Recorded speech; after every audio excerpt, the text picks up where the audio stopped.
All right, cool. All right, reentry part 2. That'd be 4. So excited that everybody's here.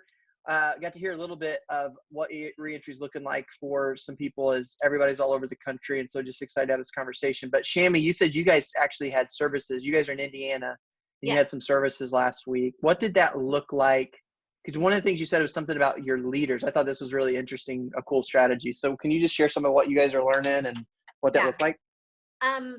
Since the beginning, we've been praying for May 17th to be our come back together service. And so what my husband wanted to do was have the leaders be on the same page when everybody comes back. And so Cool. we had a service with all of our executive leaders. We had pods of 2. The families didn't come. We just had husband and wife come, and we had pods of 2 all in our little sanctuary and where we've been having our services. And Cool. We had a meeting before the service, and then we had the service, and we acted like we normally do. We have our live service on Facebook Live every Sunday, so they were there and were able to interact. So we had our service the same way. Cool. But it was great to have people there interacting and just getting everybody on the same page, having them ask questions because and people that everybody that comes first time. So we wanted everybody to be on the same page. That's cool. So you guys had like a pre-service meeting where your leaders could ask those types of, like your key leadership could ask some of those questions. Is that right? Yeah, we had it at 9:00 right before we went live before the service. Super cool. It was Mother's Day. We wanted to be able to let them go right after the service. Right. So we met for 45 minutes, just kind of giving a rundown of what the services are going to look like, what we have for May. We haven't really decided anything for June because things might change. So what's the next month's going to look like? And they had got to ask questions and, just kind of be there and get everything. What were a couple of those questions that they asked? They were asking about, they were concerned about handing out things without masks, and we're not requiring it. So we have you broke up for a second. Can you do that one more time? Sorry, it broke up. Sorry.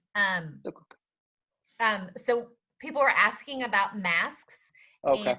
And how are we going to handle? Should we be? We're going to have gloves and masks for people, but we're not demanding that because some people, because they're not wearing masks. During this, while they're in there, worshiping, we're not requiring masks or anything. Okay. Gotcha. Yeah. Gotcha. So that's what we have. And so you guys, and then so next week will be your guys' first. Are you guys having kids and stuff next week as well, or just no?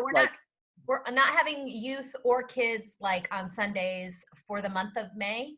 We're just if we're gonna give out packets for kids, coloring pages and stuff like that, and we'll still have we've been using Orange, and so we have that available. So if parents want to bring their iPads or do whatever, doing stuff. So families, so you guys basically are spreading them out in your sanctuary because you guys, I know you're at a sanctuary. You guys have seats, so you're moving seats, spreading people out, having them sit with their families. Yeah, we're doing pods of 4, and if they can't, if they have more than 4 people, they can add chairs. But we're just putting them all around the sanctuary, up in the balcony, so that at least there'll be some social distancing. Cool, great, that's cool, that's awesome. Somebody else, let's have some more of those conversations. What are the conversations that you're having with your church right now? What are some of those detail-y type things that you guys are working through? Ashley, I know you said you guys have kind of got a tentative framework. I mean, obviously everything's subject to change, but what's your guys' kind of tentative things that you guys are working through right now? Well, we have a lot of fearful young families at our church, but we also, the reason we've decided to do drive-in church at first, we polled some of our key people, and we don't want to start without the older generation of people. And so a lot of them either can't come or are fearful to come. So we've opted for drive-in church because a lot of people said they could come to drive-in church, but they're afraid to come inside the walls. We are not handing out anything at the cars. because we would have to change our gloves and sanitize our hands in between every single car. So for kids, we are, I'm creating a flyer to throw on our social media and webpage so that they can bring what they would normally occupy their kids in the car with. And it's kind of just going to be like a regular service, but we're also going to have our online service that is pre-recorded and streamed like we've been doing every weekend, and all of our kids' content. We use Orange also, and that's still going to be regular. And we're only letting our church know a couple of weeks at a time what's happening, because it is so subject to change. And so we're having drive-in church for a couple of weeks. That's what the congregation knows. And then our church board and staff have created this plan until whatever the new normal is that we think might happen. So after this month, drive-in church, we will have family church. We've never done family church. And so it's fun to have these conversations of what family church will look like, because it's like, well, let's remember this is an adult service. And so, well, is it an adult service or is it a family service? Having those conversations to figure out how to minister to kids and how to help families be able to engage together. So you guys are doing, for the month of May is drive-in, and then you said June is going to kind of be family church, and you guys will just spread people out through the the room or whatever. We have chairs, and so we're going to take out every other row, and we're going to encourage families to sit together and socially distance. Right now, socially distancing for Indiana is 6 feet. And so we are not going to make people socially distance, because we know we have life groups and single people that will probably sit together, and we're not going to police them and say, you're not socially distancing. But we're going to encourage it. We're going to encourage masks. All of our staff and volunteers will wear masks pre-service. Then when the worship team goes on stage, they'll take their masks off. Things like that. We're going to set up kind of like lemonade stand style for the kids, where they can pick up grab bags for during service. I really don't like busy bags, because I feel like it's, hey, keep the kids busy while the adults have church.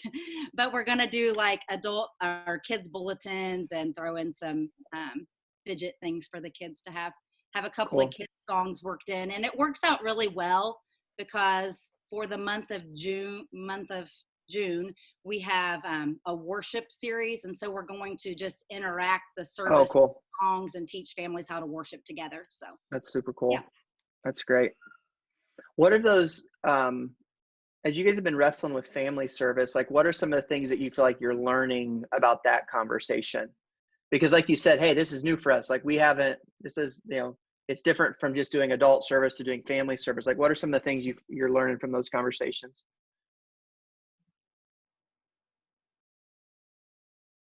For us, our church is so used to the kids just having their space. And I've only been the children's pastor for close to a year now, I think.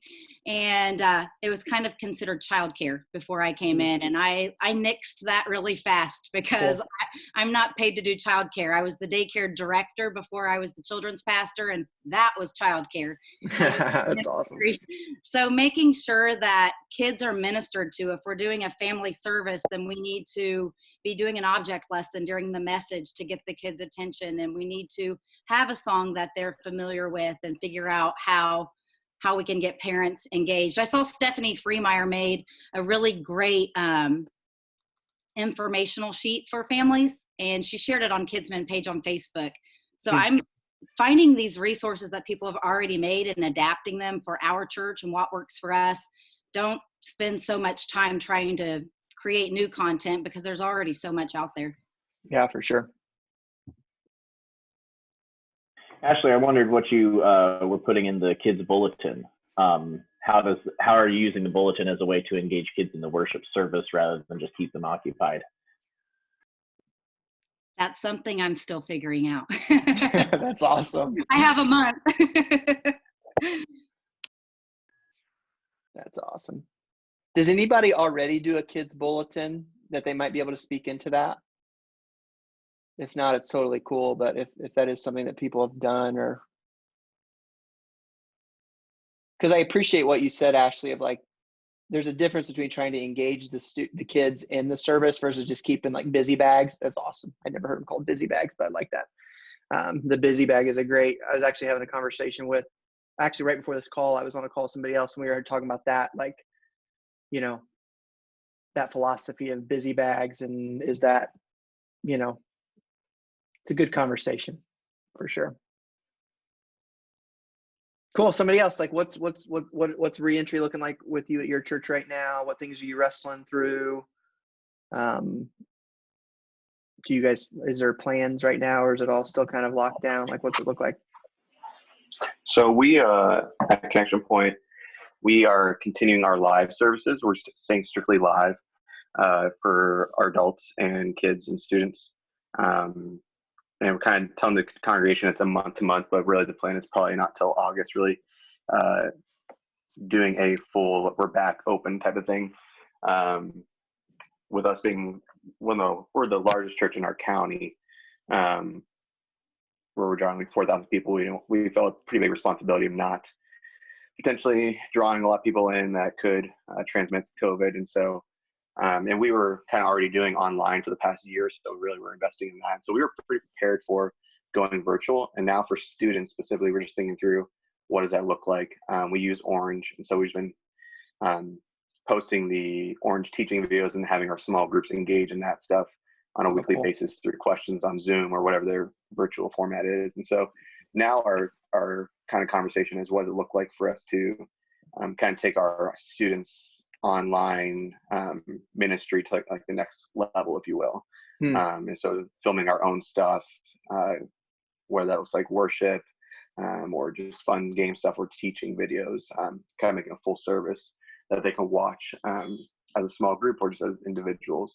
And so we're trying to figure out the balance between that and what that looks like. But yeah. All right, so you guys aren't planning, so for big church or whatever you want to call it, adult church, the plan right now is tentatively August. Are you guys having a similar plan for youth ministry as well? Like you're just going to kind of go all in with online until, like, are you guys, well, let me ask you this way. Are you running in like in the same lane as adult church, or are you anticipating kind of a different opening for student ministry? We're taking our cues from adult service. Got it. That answers your question. Yeah, so that's we're taking really our cues helpful. from adult service, just because we don't want to, I guess, say it's not okay for our adults to come, but students, you can come, right? Mm-hmm. And so just kind of walking that balance. So now we might start to say, hey, small groups, if you feel comfortable, and if you as a parent feel comfortable sending your student, you can meet in homes. But we're not going to ask 150 of our middle schoolers to come in and try to keep them socially distanced. Like it's a losing battle, right? And so they don't shower. They're definitely not going to be washing their hands. And so just trying to figure that out. And so right now I've been doing a lot of. Does Axe kill the COVID? Does Axe kill the COVID? I don't. or is it Old? Or was it Old Spice? I think one of them kills the COVID. I'm not sure which one it is. So yeah, right now our most of our engagement with our students has been over Instagram. We do a live kind of interactive game where we do like live chopped editions on Instagram on Wednesday nights. We'll do some sort of interactive then. We do a devotional once a week that we post, and then a Zoom call once a week. So that's a majority of our content right now that we're pushing out, and really just pushing our students to small group interaction, which is really, really cool, honestly, because you have students who come from divorced homes who are missing half the Sunday of the year, right? Because they're with dad, not with mom that week. But now with these Zoom calls, it doesn't matter if you're with dad or with mom, you can join in with your small group wherever you're at. So it's really been a huge win in that way. And so I'm excited. There's no reason why we can't keep doing digital small group meetups, like even post whatever the normal routine is once we go back, right? And so I think it's opened up a lot of opportunities and possibilities for your student stuff. That's awesome, dude. That's really helpful, because I think, well, go ahead, Charlie. Yeah, go, Charlie. Oh no, keep on going. I was gonna just wonder. I don't know how you got your hair so right. I mean, did you and go to a stylist? How is it so perfect? That's my wonderful wife, just becoming the great hair salon person here that there is, right? That's am I the only one that was distracted by his hair? Dude, I'm wearing jeans for the first time in like a month today. I was like, I got to get back to. I know it's weird. Dude, it's weird. Dude, the struggle's real right now. The struggle's so real. The struggle is so real.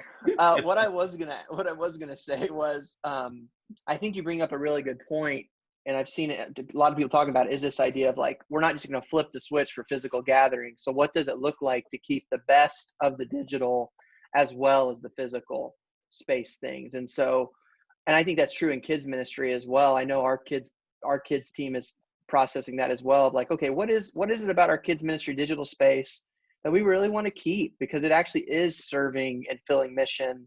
And then what is it that we need to do that? And then I would just encourage anybody who's looking for a really, like, what Tony's doing at Connection Point with their social media stuff is just on point. It has been so good. What's your guys' Instagram again, Tony? Yeah, so we have one for middle school, one for high school, and we're even thinking through, do we just combine down to one? But anyways, that's not your point, it's not what you asked. But we have it's called middle school _ CP, and then high school _ CP. And I can put that in the chat if that helps. That'd be great. Because I would just encourage anybody who's looking for ideas, like what they're doing at Connection Point social media stuff, like it's just really good. And I love what they're doing too, because it's driving that whole idea of engagement, like we've talked about. Like it's not just like some of the stuff is super fun and hilarious and that, but then some of it's super serious stuff. It's been really good, man. It's been fun. I was a special guest on Instagram Live Hangman. That's right. That was super great. I think I even got one right. I don't remember I think you at did. this point. Oh man, I feel so good about myself. All right. Joel, I know we were joking about Michigan a little bit earlier, but all sarcasm and joking aside, like what things are you processing right now? Because you guys, correct me if I'm wrong, but you guys are locked in still until the end of May.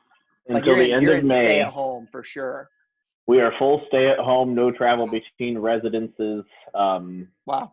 Very, very, very strict guidelines right now. I was overstating it a little bit earlier, just out of humor. We have a 6-phase plan. Upon the date that our 6-phase plan was unveiled, we also learned that we are already in phase 3 of our reopening plan. So that was excellent. But phase 3 is still lockdown. So I don't know how that's different than 1 or 2. But sorry, I was trying so hard to get through that comment, but you just set it up so well. I just couldn't get through it without giggling. Oh man, of like, it's been fun here. Stage 2, if stage 3 so the other right.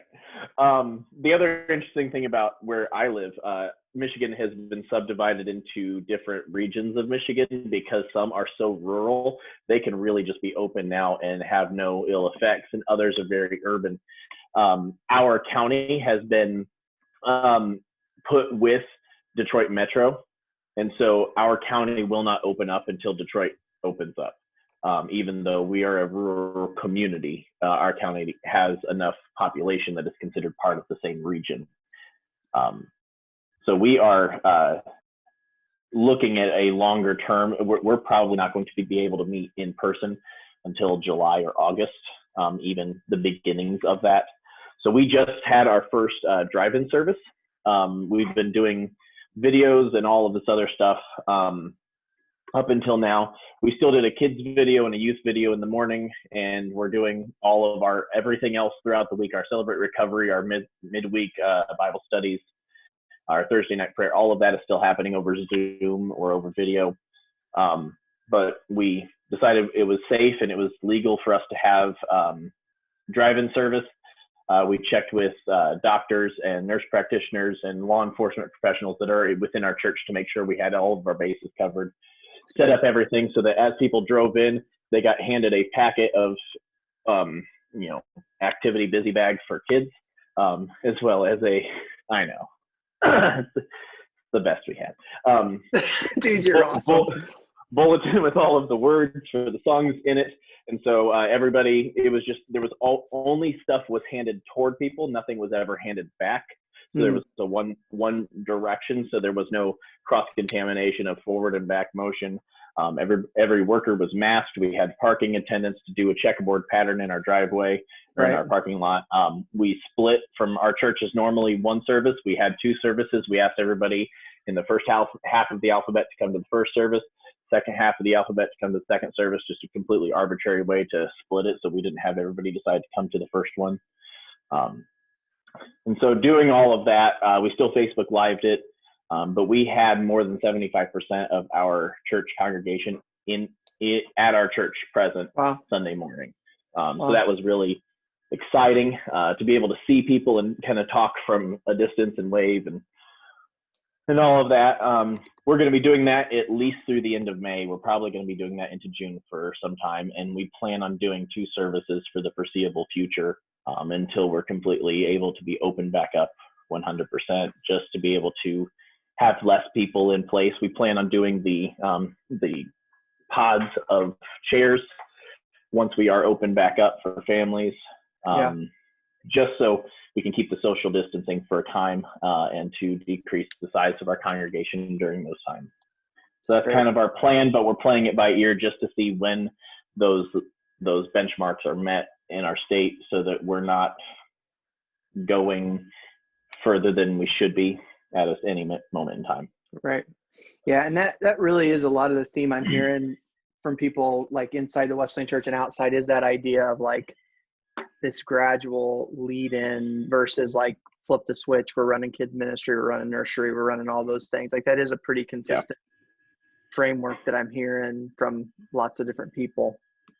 Where we are in a community, it's a lot of small towns, and our church is kind of a drive-in church. We've got a lot of people that drive to our church. It's not just people from our community. We've got people coming from many different directions. Right. And so I've got in my youth group adult leaders from all of those same directions.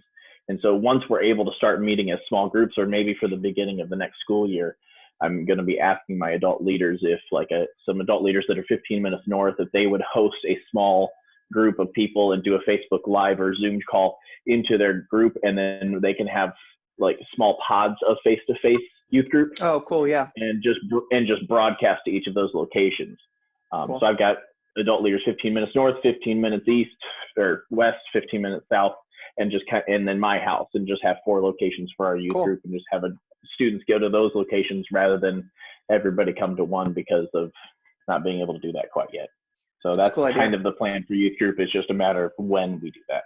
Yeah, that's a cool idea though, to think more regionally of where your kids are and do smaller gatherings that way. That's really clever, man. Ashley, why don't you? I saw your question in the chat. I think it's a great transition. It's like you want to ask that question. I know you put it in the chat, but I'd love to kind of spark it as our group. Yeah, we were reaching more than what our typical weekend attendance of kids would be when we first went to all online church. And we have seen a decline over the past 2 or 3 weeks to where now we're not even reaching what our typical weekend attendance would be. And we're finding that families are just so tired of being on screens. And so what are you guys doing to continue to have engagement with your families and have that interaction? We have been doing family competitions, so they're doing it offline and taking pictures of it. Like we did coloring page contests, and then we did stack cards. We did a dominoes, like do around your house domino thing. We've been doing Play-Doh competitions, and then they post it, and then they their family will win dinner. Will have a dinner delivered to them, or they win gift cards to Dairy Queen and stuff like that. So doing competitions as a family and not being face to face, but having more interactions as a family. We found that people are really into that, and the kids love it. So, I mean, coloring page contest was a huge success, and we didn't judge it. I sent it to some of the college students, and I said, give me your top person, so we did age groups. And so family competitions off of electronics has been a key of just getting them outside and doing things like that. So that's what we've done. That's cool. We haven't done any competitions like that yet, but I've kind of been seeing a decline as well. So we decided to do some drive-in activities on Wednesday night, which is when we had our small group time and stuff like that. So we've had different things where they come through and they get a scavenger hunt, which is kind of the same idea you're talking about. Oh, I guess. Cool. We have it in a Ziploc bag, and they take it home, and then we ask them to post it, stuff like that. This week, I don't know if I'm going to get permission to do this, but the phase that we're in is 10 people. And so I was thinking of, or the 6-foot rule. We have this really big parking lot, and it's supposed to be in the 80s this week. And so I was now thinking you're just bragging. Now you're just Oh, bragging about that North Carolina weather. As I'm looking out, and it's 40 degrees right now. Joel's got snow on the ground. Joel's quit. He's out. It's literally snowing in Michigan right now. That was amazing. Sorry. Y'all can You were so gentle with it too. That was just, the delivery was beautiful. I thought Joel was Benjamin Button. I thought he just got really young there all of a sudden. Oh, I can't. Oh, so sorry. That was just too great. So yeah, so it's 80 degrees in North Carolina. We get it. It's great. I won't brag. But anyway, I'm thinking of doing like a chalk. People get parking spots and do like a chalk competition and let the youth group come by and like. That's a really cool idea. Grade it or whatever. But we've tried to do some things like that. Like we even had a food drive for the kids in our community, and it was a way for them to come see all of us, and like the pastors prayed over the cars. That's cool. That's a great idea. We were like dressed like a superhero. So it was kind of fun because the kids were in the car dressed like a superhero, and then all of the pastors and leaders were dressed like superheroes flying around.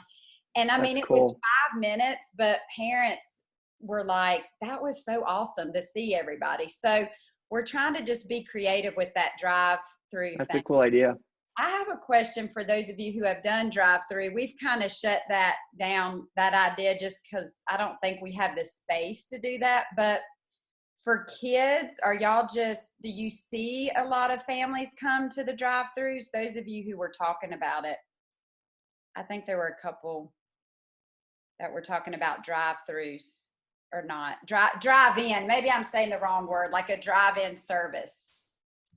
We seem to have quite a few families with their kids in the vehicles.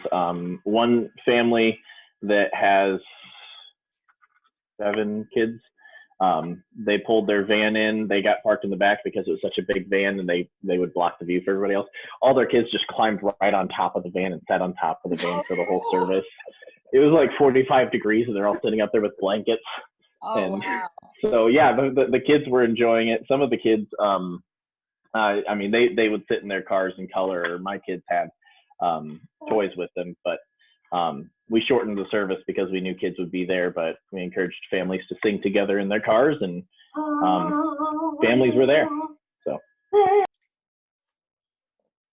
yeah, that's similar to what I've heard with drive-in stuff too, Sherry. Is people are, they're not trying to do a full hour and a half or hour and 15. Like they're shortening it, and then they're telling, like similar like what Ashley said, they're telling like, hey, just bring some stuff for your kids. And some of them have bags for people, and then some of them are just, and then some of them too. I think part of it depends on the philosophy that your church has with kids. Oh, dude, I love that you took a picture. It's like so awesome. Dude, it's like the Duggars all over again. There you go. There you go. That's amazing. Right there. Look at that. That's awesome. But it depends, I think, some on the philosophy of the church, like if they're changing their Sunday morning service for the kids or not. A lot of places, I think, it just depends on what their view of kids ministry is. But that drive-through idea that you have is a pretty cool idea, because I would say as a parent, for me to have to drive 10 or 15 minutes to my church, even though the activity might only take 5 or 10 minutes at the church, that ends up being an hour that my kids are out of the house. Right. Which I think is super. It's just, yeah, that's a cool idea. Maybe they'll fall asleep on the way home. Oh dear God! If only I would be that lucky. Yeah, seriously. If only we could hit that jackpot. Like right before bedtime, like all of a sudden bedtime just up a little bit earlier. It's awesome. That's awesome. What other things are you guys? Oh, dude, that's hilarious, Joel. You have to teach me how to do that. My kids don't do that.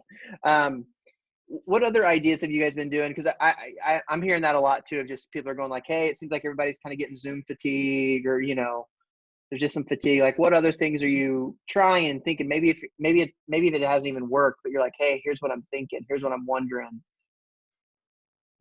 So guys, we started very, very slow. The first few weeks of the quarantine, I would say, like, we had a mere fraction of students because everybody was trying to find norm right? And we hit the ground game pretty hard of handwriting cards and dropping little goodie bags off at students' homes and stuff.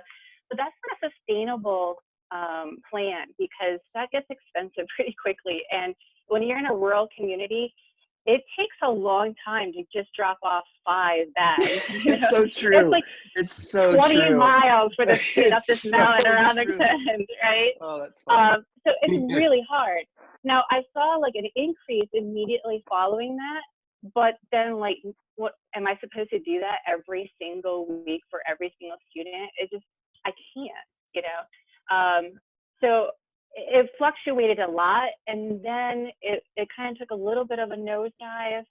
And what we saw was, when we started promoting with the children's ministry, like a small little less than 1 minute video clip of an invitation, hey, this is what we're doing on Zoom on Wednesday night, come and join your friends, you know. When we started doing that, we started to see a little bit more of an increase. And then we rolled out Alpha online for the team. And then that was engaging, very engaging. Wow. And we've had a really great success with that the last 2-3 weeks. And we use Zoom, we use the breakout rooms, and we were able to put everybody into a breakout room with a leader who engaged them in conversation after the video. And the depth of the conversations was just, it's exactly what we've always wanted, right? You know, just asking about why bad things happen to good people. So I saw that for us because our teenagers really wanted just to ask the hard questions about faith and just get real with stuff. Right. And it all depends on where your guys are at. But just don't give up and just keep trying different things. Can you give like the 1 minute version of what Alpha Students is for people who aren't familiar with Alpha? Yeah, Alpha is really a fantastically produced series where they are taken through all of the facts, the historical evidence and the scientific evidence that supports the Christian faith, and helps answer those really tough questions as to who Jesus was, can we rely on the Bible, and all the facts that prove that Christianity is the one true faith to lead to heaven and such. And so It just gives them that forum for them to ask these hard questions and really wrestle with it. Yeah, it's Alpha. I've used it in the past too. Like, it's a great, and what they did a couple of years, it's the new student version hasn't been out very long.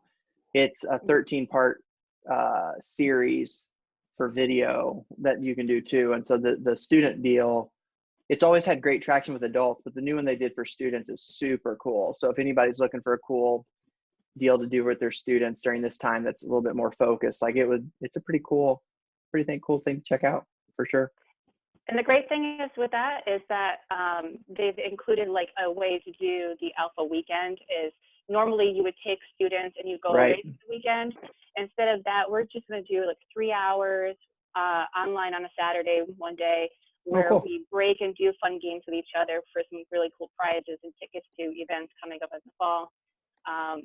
But also during the 15-20 minute video that you're watching over Zoom, it breaks up into like 3 different questions. So that way it's back and forth and they're just not checking out during the video. Yeah. Yeah, it's good. Yeah, it's not like you just sit down and watch the TV for 23 minutes. You know, it's super engaging. That's awesome.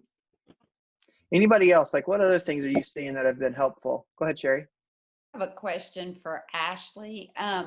I have not done a game night. I've done games just with kids, but I was thinking about doing a family game night, and I found a Bible edition of like the Would You Rather. I was wondering, what do you do that's keeping your, because I want to try that this week. I thought that sounds fun. What have you been playing? Scavenger hunt is the biggest hit, but at the end of the night, I got feedback from families that there would be a mountain in their living room floor from away from the screen and they came back. So now at the end, we have like 5-minute cleanup, and whoever cleans up the fastest gets a shout out. But scavenger hunt has been the funnest thing that they play. We do 30-minute game night, and we do a devotional during that time because, it's church. So we're not just playing games the whole time. We do a devotional with them. We do scavenger hunt. We do Mad Libs where they can fill in the story, and they think that's a lot of fun. Tonight, our South Campus children's pastor is doing game night, and she's looked up a way to do Pictionary on Zoom. We haven't done that yet, so I'm excited to see how that works out. But we have really great attendance, and we don't do it with the whole family. We just do it with the kids. And okay. So that's what I was going to ask you. I've been doing it with kids, but I was kind of thinking of trying something different. So have you ever done it with families? No, not with the whole family. I haven't. Okay. Another church you could check out, Sherry, that's doing some cool trivia stuff is King's Church in New Brunswick, Canada. King's Church, they're doing like, I think it's every Thursday night, maybe. They're doing like a whole church-wide like trivia night deal that's been really well attended. I mean, I've seen as many as 300 or 400 people on that one. Oh, wow. Which is just like, which, I mean, that's a lot of people, but it's like and they're using like a system. I mean, that's like a little bit more of a complicated, like that's more of a high-tech example. And then another place to look for some ideas would be like Download Youth Ministry. They've got all kinds of cool, like they've got like a whole resource site on there for like Zoom games on Download Youth Ministry. Yeah, Tony, what do you got? Because I know you guys are doing stuff. CIY, Christ and Youth Camps, they have free Zoom resources that you can download. I think it's like a list of like 10 or 20 games. Some of them are like, not going to do that. That's not going to be any good. But some are good. So, use your wisdom in discerning that. But I mean, yeah, I think everyone's finding that people are like zoomed out. And so, I mean, we've seen a drop in stuff, but we're just going to continue to like, okay, we did, I guess I take it back. We reevaluated like how much content we're putting out. So we did back off a bit and kind of went down on a few things. But even that, I mean, we still see some drop. I think kids are just kind of over being on the screens. And even the things we do try to produce there, like, hey, you don't need to go on your phone for this. It's just, I think people who want it are going to seek it out. And when they want a break, they're going to take a break. And I mean, even for myself, like our church does like a prayer night, like every Tuesday night. And like the past 2 ones, I'm like, I can't, like, I just can't be on another screen at 7:30. And then just giving people permission to do that. And it's okay.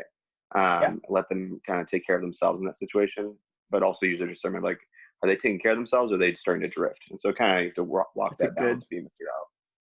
That's a really good, that's a good framework. A really cool thing that Cypress is doing is like, even within the context of the service, they're using families to do announcements, families that do little segments. That's good. That's so all of a sudden, it's really cool having a family dog and kids like in the middle of a cool highlight. In fact, we're doing these like man on the street kind of things throughout the week, like these devotional pieces. I'm actually doing a couple of them on campus with some of the statues that are around, finding unique things that like, there's one where it's Jesus, where he's praying the night before, in Williams Prayer Chapel, it's an exact replica of what's in Garden Gethsemane. So I did like a quick like TED Talk style like devotional talking about what that means. And then they're going around Columbus and finding other little spots that they can go to, obviously, correctly and, safely, where doing little spots where people love to hang out. One of those icons would be that's cool. That snake pit place. It's actually terrible. It's in Columbus. I think it's football stadium. And right down. You literally just called it the snake pit. But when you go to some place that's really like popular and people know and talk about, hey, we'll be back, or draw something in your community. So I think about, all of your communities. It's like, holy bucket, Sherry. I mean, there's so many places you can go to down there. I mean, it's like, there's so many, everybody has spaces in your community where you could go that everybody is aware of and knows and kind of help bring back some of the normal into the mix. I just need a milkshake from the cookout right now. That's all I need in my life. Like, if I could just give me a peanut butter milkshake from the cookout, like, Kristen hasn't said anything the whole time. And then it's like, milkshake, yes, please. See, the thing about the cookout is you don't get a normal meal. You get a milkshake, you get some, like onion rings. Corn dogs. A corn dog. When is a quesadilla and a corn dog aside at the cookout? Boom. And then a milkshake for $1. Let's go. Let's go.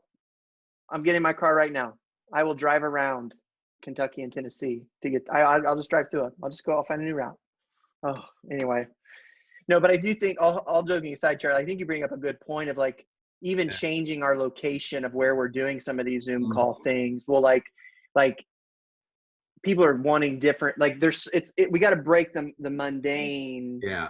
And I think what I think I appreciate most about what you're saying is like you're pulling to people's emotions of like, this is what they're longing for. This is what, like, we all are wanting to get back to those things. And so being able to help people see those things, I think, is a helpful thing. Yeah.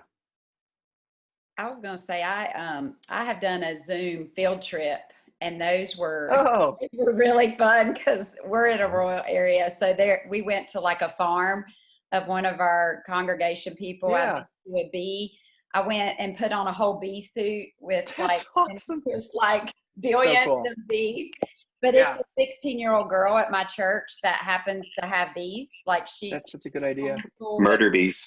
Just decided to do that. And then I went to a dairy farm. So that's so cool. Those were well attended, and but again, I think you start to, it's like you feel like a monkey in heels. You buy something and you know, and I'm with Ashley. I want to always have like a devotional, a prayer time added into it, but it's getting kind of tricky. Like, and our pastor's saying, you know, to shoot for August, even September. And that just kind of makes me go, I mean, what is that going to look like with volunteers? Who's going to come back? Who's not going to come? You know, like, for me, it just, I try not to think about it. I'm like, okay, God, today. Totally. But that's a pretty long time away. So yeah. A little stressful. Zach, I don't know if you've asked this in a previous Zoom call or not, but if you have, we can talk offline. No, this is great. What is everyone kind of thinking through as far as like camp experiences? Like, we just made the decision, we usually go to CIY, that we're not going to go to their physical location. They're doing like CIY, like digital experiences. So I'm just curious what everyone's kind of plan is, from children's to students, if you do camps or summer, like, you know, events. What are you guys doing? Yeah, the big breadth of it the major majority have pulled for the summer. Especially, I would say anything in May, anything in June, everybody's pulled out from May and June. There's a few that are still hanging on for like late July, but those are very regionally specific. And I think the ultimate question, even for the folks that are hanging on still for July, is not, is it possible, but what will it actually look like?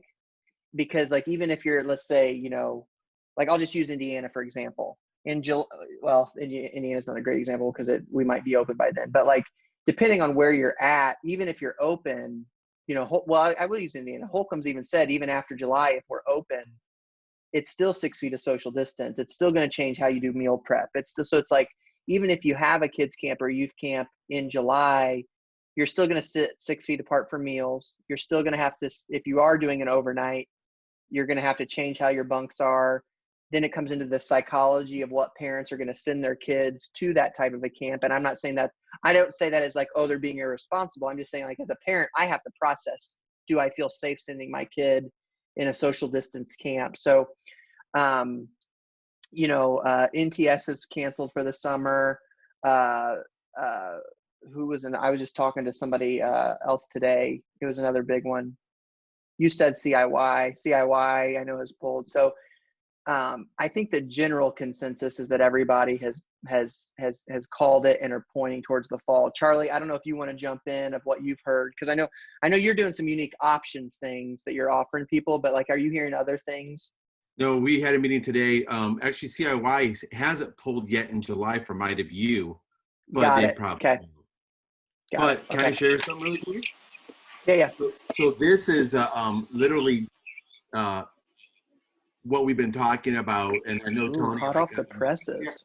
The option, we'll send the links, but what we did with Fusion and Never Too Young, specifically Never Too Young, is more option one.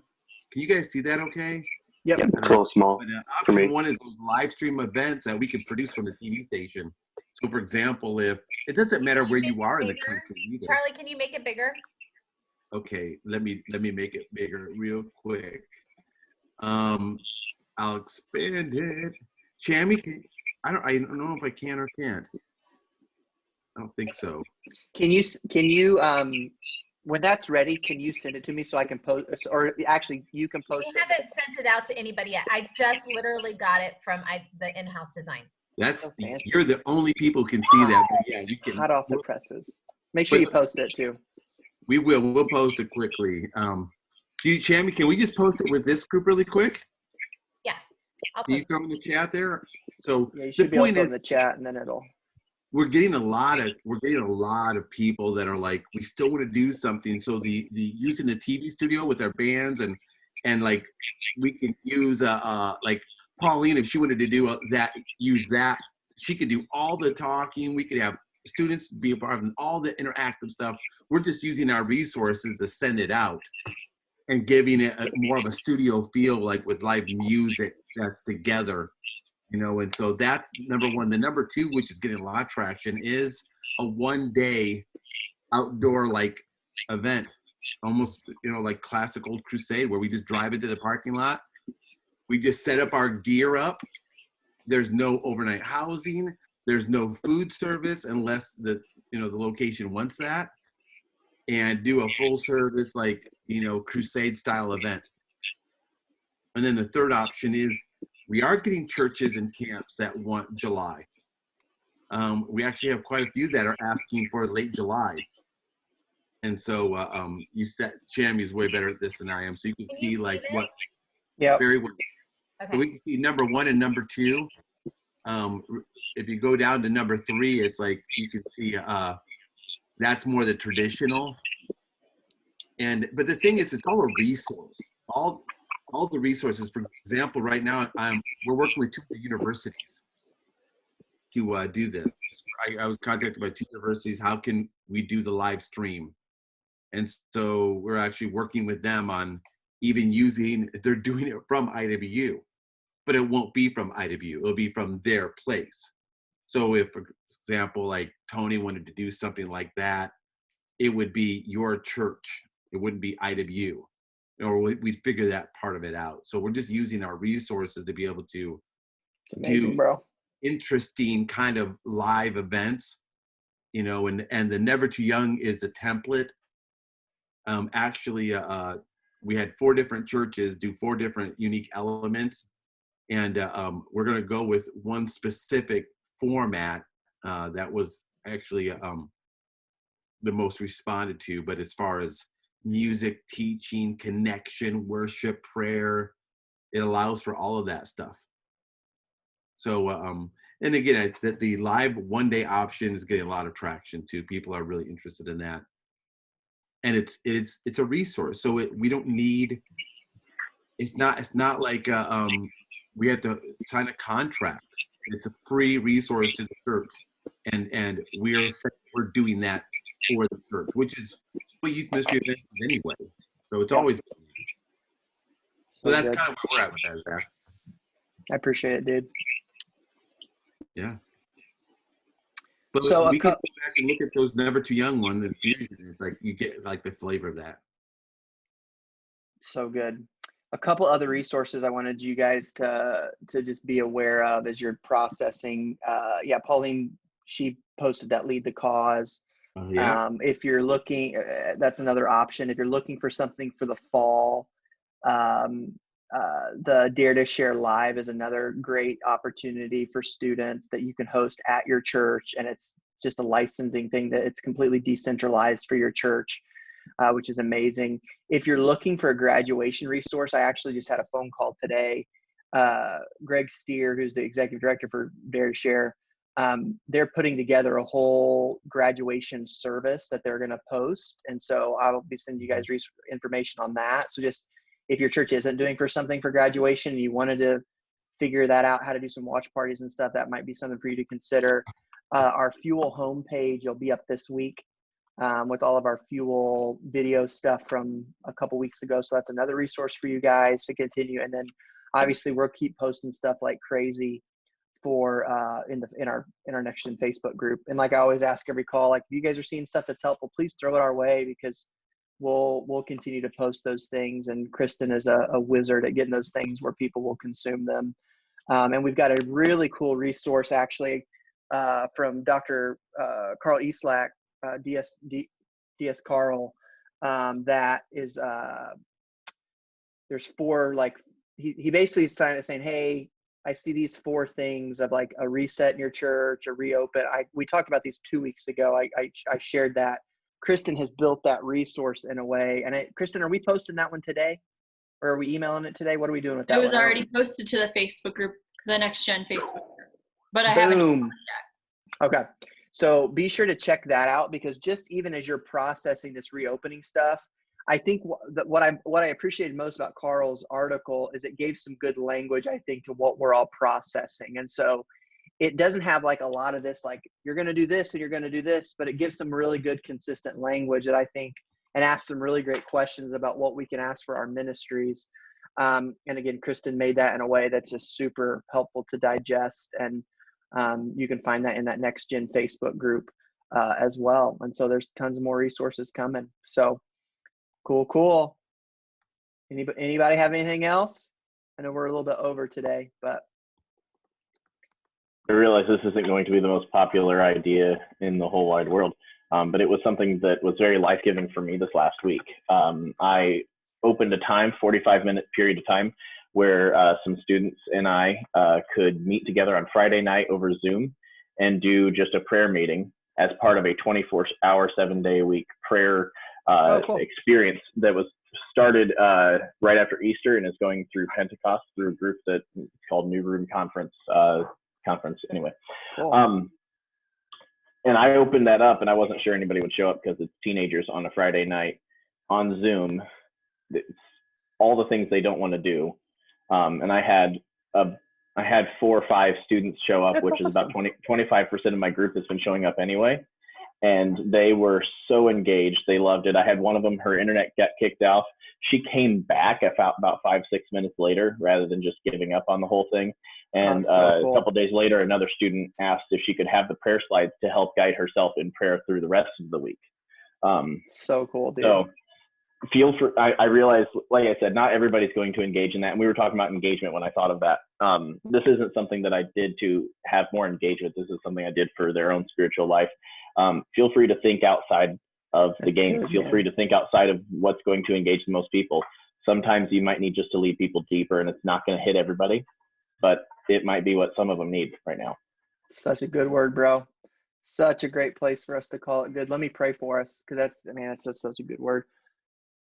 Father, we bless you, and Lord, we recognize your goodness in the midst of our hard stuff, God, and we just ask you to, again, just give us everything that we need to shepherd your people during this season. God, I thank you for these folks on this call and the folks that will watch the replay.